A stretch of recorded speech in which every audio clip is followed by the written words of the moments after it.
pinilit kang i-link but you refused to link him or her? Yung mortal enemy ng Duterte.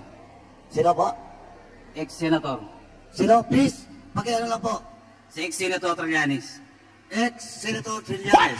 Yung Ed, yun lang yan. Sabi niya na, Jimmy, magmura pa nga eh. Kung yun gagawin mo, babanggitin mo mga pangalan nito, alam mo naman kung sino yan. Mga magkakaibigan yan, Malacanang yan.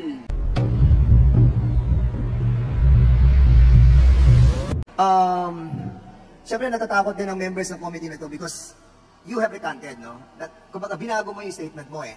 And how can we be assured that you will not be changing your statement again? Diba? Kaya, siyempre, kanina medyo nagulantang ako dahil ang dami mo rin nabanggit ng mga pangalan. Nabanggit mo sila Peña, si Tess Mangawon, Benit Abdiporda, Paul Gutierrez, Konsehal Abelara, si Pulong, si Michael Yang, si Hans, si Mans.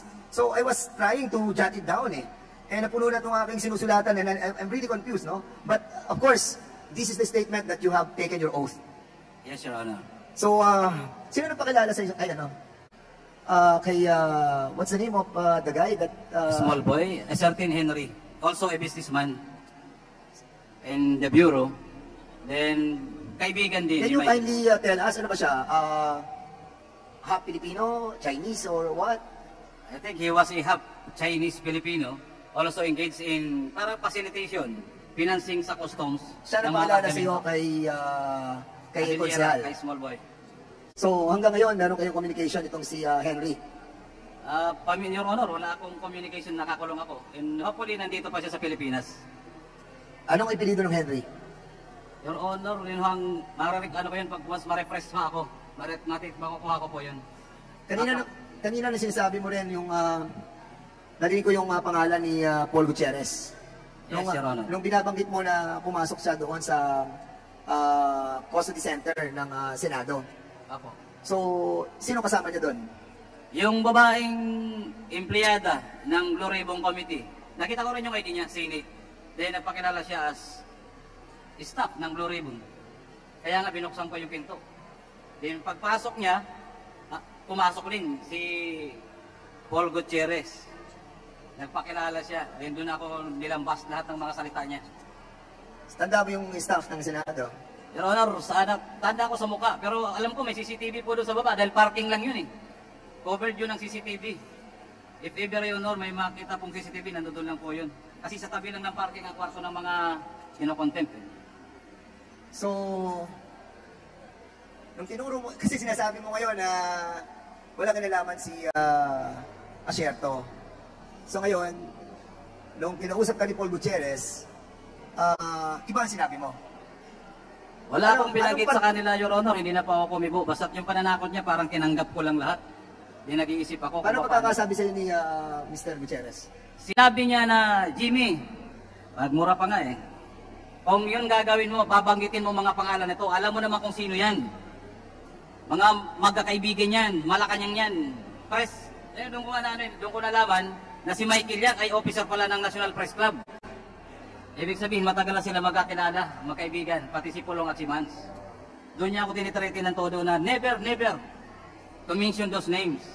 I think, Mr. Chair, we have to invite those personalities that our resource person have mentioned to give their side of story.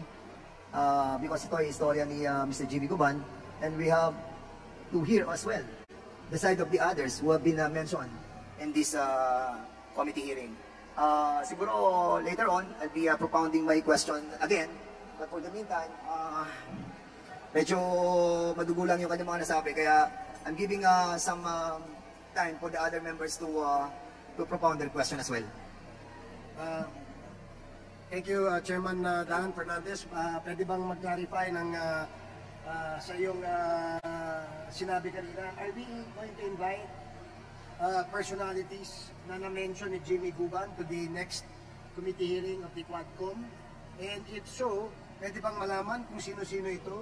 Ang nakikita ko, Mr. Chairman, because he mentioned that he spoken with Henry. You have mentioned Henry. Itong Henry, siguro, ano siya? empleyado ba siya ng custom? No, broker din, no. Para kung anong kaibigan din ni Michael Yang.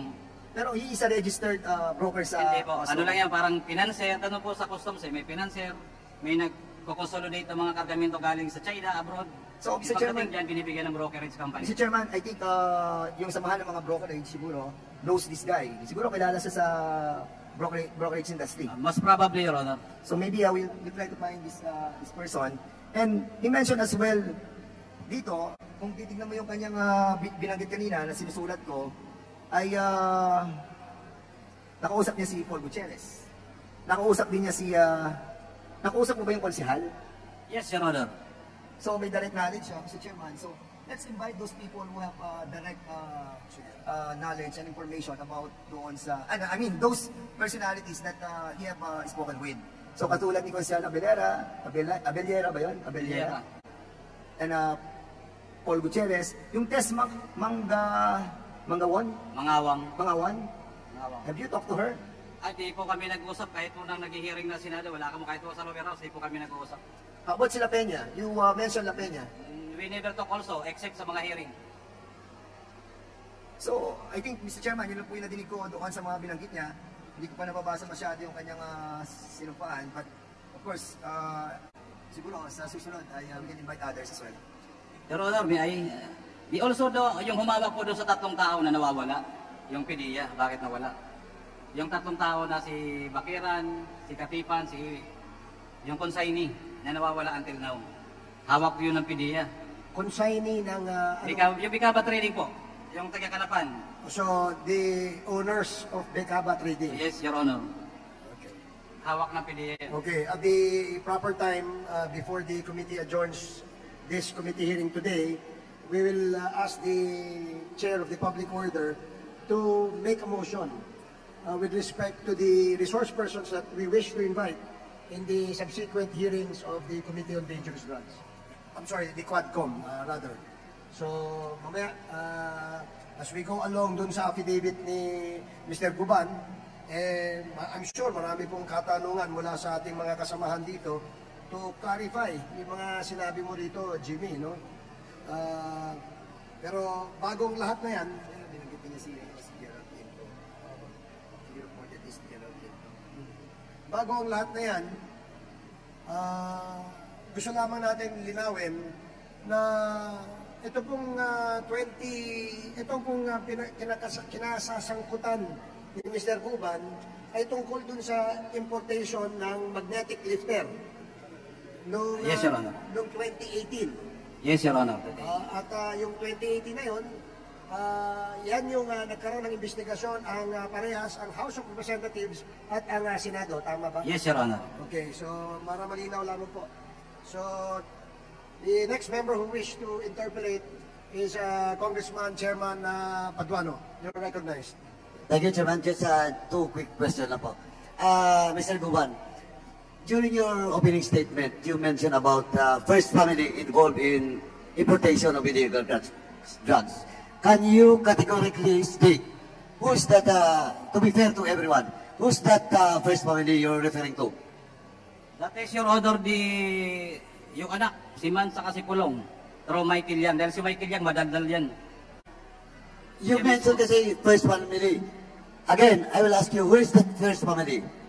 The Duterte family, Your Honor. Disan, Pulong, and Mans Carpio.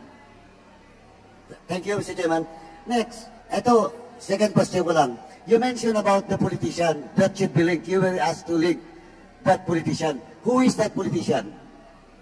Your Honor, are you referring to the Councilor?